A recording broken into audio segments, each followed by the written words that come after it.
अस्सलामुअलैकुम दोस्तों, आज मैं आपको एक ऐसी सच्ची कहानी सुनाने जा रहा हूं जो आपको हैरान कर देगी। ये कहानी है एक औरत और जिन्न की, जो इतनी डरावनी और दिलचस्प है कि आप अंत तक देखने पर मजबूर हो जाएंगे।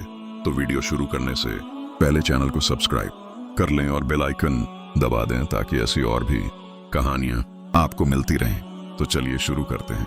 ये वाकया है पाकिस्तान के एक छोटे से गाँव का। वहां एक औरत रहती थी जिसका नाम था आयशा। आयशा एक नेक और परहेजगार औरत थी। वो 5 वक्त की नमाजी थी और कुरान की तिलावत रोजाना करती थी।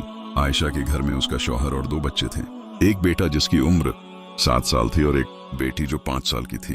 वो एक खुशहाल परिवार था, लेकिन कुछ महीनों से आयशा को घर में अजीबोगरीब चीजें महसूस होने लगी थी। कभी रात को अचानक ठंडी हवा का झोंका आता, कभी बर्तनों के गिरने की आवाज आती और कभी कभी तो ऐसा लगता जैसे कोई उसे देख रहा हो। शुरू में आयशा ने सोचा कि शायद यह उसका वहम है, लेकिन धीरे धीरे ये घटनाएं बढ़ती गईं। एक रात की बात है, आयशा रात को तहज्जुद की नमाज पढ़ रही थी। उसका शौहर और बच्चे सो रहे थे। नमाज खत्म करके जब वो दुआ मांग रही थी, तभी अचानक उसे अपने सामने एक परछाई दिखाई दी। उसने घबराकर आंखें खोली तो देखा कि उसके सामने एक बहुत ही अजीब सूरत वाली औरत खड़ी थी। उसके बाल बिखरे हुए थे, आंखें लाल थीं और चेहरा बेहद डरावना था। आयशा की चीख निकलने ही वाली थी कि उस औरत ने कहा, चुप रहो, अगर चिल्लाई तो तुम्हारे बच्चों को नुकसान पहुंचा दूंगी। आयशा कांप गई। उसने हिम्मत जुटाई और पूछा, तुम कौन हो और मेरे घर में क्या कर रही हो? वो औरत बोली, मैं जिन्न हूं और यह घर मेरा था। तुम लोगों ने इसे बनवाया है।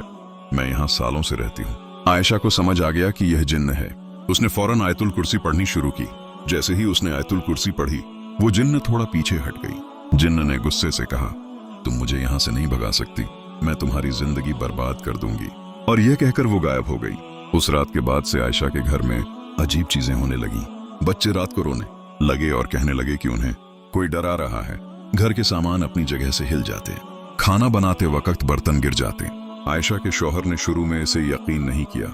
उसने कहा कि यह सब वहम है, लेकिन एक दिन जब वो खुद घर में अकेला था तो उसे भी किसी के होने का एहसास हुआ। आयशा ने अपने घर के बुजुर्गों को बताया। उन्होंने सलाह दी कि किसी आलिम से मिलो जो रुकिया करता हो। रुकिया यानी कुरान की आयतें पढ़कर जिन्हों और बुरी नजर से बचाव। आयशा एक मशहूर आलिम के पास गई। उन्होंने घर में आकर देखा और कहा कि हाँ, इस घर में जिन्न का असर है। उन्होंने घर में कुरान की तिलावत की, आयतुल कुर्सी पढ़ी और कुछ दुआएं पढ़कर घर में पानी छिड़का।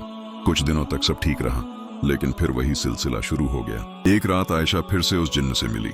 इस बार जिन्न ने इंसानी औरत की शक्ल में आकर बात की। जिन्न ने कहा, आयशा, मैं तुमसे कुछ कहना चाहती हूँ। मैं तुम्हें नुकसान नहीं पहुंचाना चाहती, लेकिन यह घर मेरा है।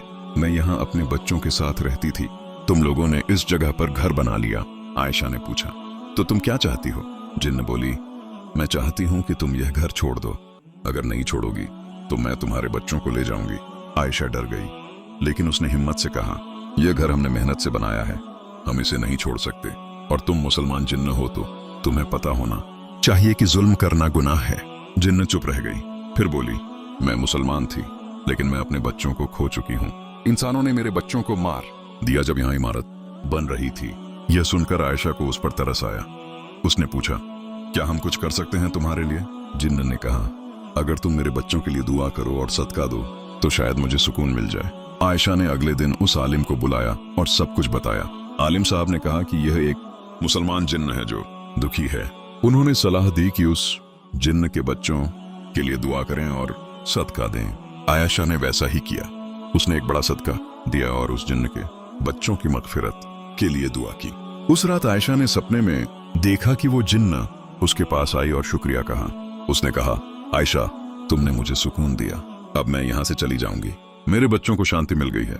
अल्लाह तुम्हें जजाए खैर दे। उस दिन के बाद से आयशा के घर में कभी कोई अजीब चीज नहीं हुई।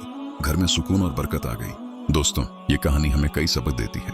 पहला सबक, जिन्न भी अल्लाह की मखलूका हैं। उनमें से कुछ मुसलमान हैं और कुछ काफिर। मुसलमान जिन्नों के साथ भी इंसाफ और रहम का मुआमला करना चाहिए। दूसरा सबक, जब भी आपको ऐसी कोई मुसीबत हो तो घबराएं नहीं, अल्लाह पर भरोसा रखें, कुरान की तिलावत करें और किसी अच्छे आलिम से मदद लें। तीसरा सबक, घर बनाते वक्त या नई जगह पर जाते वक्त बिस्मिल्लाह पढ़ें और दुआ करें। यह आपको हर बुराई से बचाता है। तो दोस्तों, अगर ये कहानी आपको पसंद आई हो तो लाइक करें, शेयर करें और कमेंट में बताएं कि आपके साथ भी कोई ऐसा तजुर्बा हुआ है या नहीं। और हाँ, चैनल को सब्सक्राइब करना मत भूलिएगा। अल्लाह हाफिज।